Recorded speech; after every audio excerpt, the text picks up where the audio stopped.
Alright, hey guys, this is going to be my lesson on multiplying binomials. So let's get right into it. I have an example here. It's 3x plus 7 times 2x minus 5. So to start off, I always like to think, let's just start off with this 3x right here, okay? And what you're going to do is you're going to multiply it by the 2x in the other one and by the minus 5 in the other one. If you want to think about it like if it was just 3x plus 7 times 2x, then you would do the 3x times the 2x and then the 7 times the 2x. But since there's two things in the second side, then you're going to multiply it by both of them. So you're going to multiply 3x by everything except what's in its own parentheses.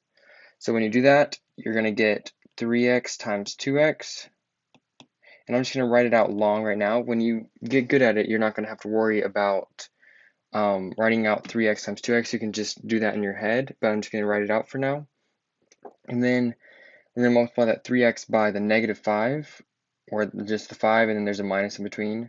So 3x times 5. And then we're going to do the same exact thing, but with the 7, right?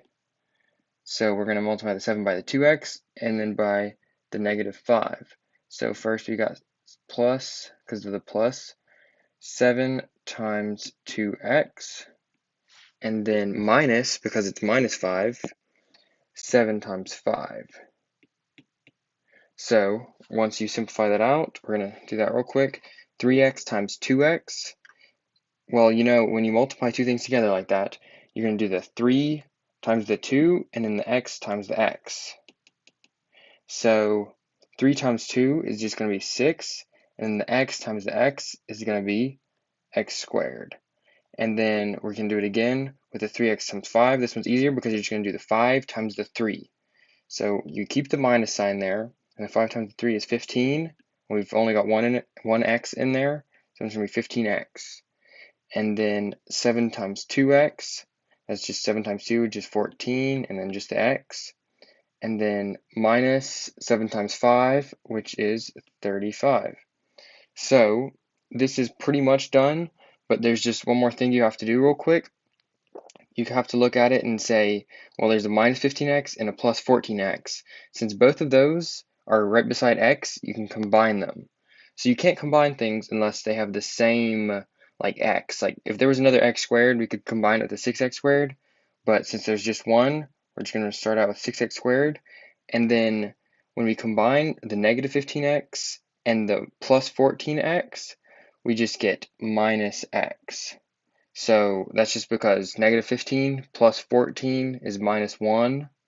Or you could think about it like 14 minus 15 is negative 1. Either way works. And it's just 6x squared minus x minus 35.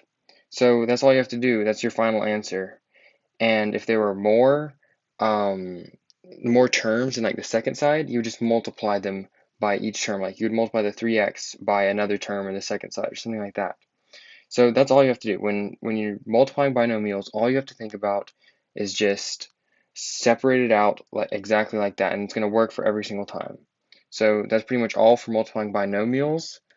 I'm about to have a video on multiplying binomials when they're squaring, and that's a bit even easier than this, I think. But yeah, I'll see you then.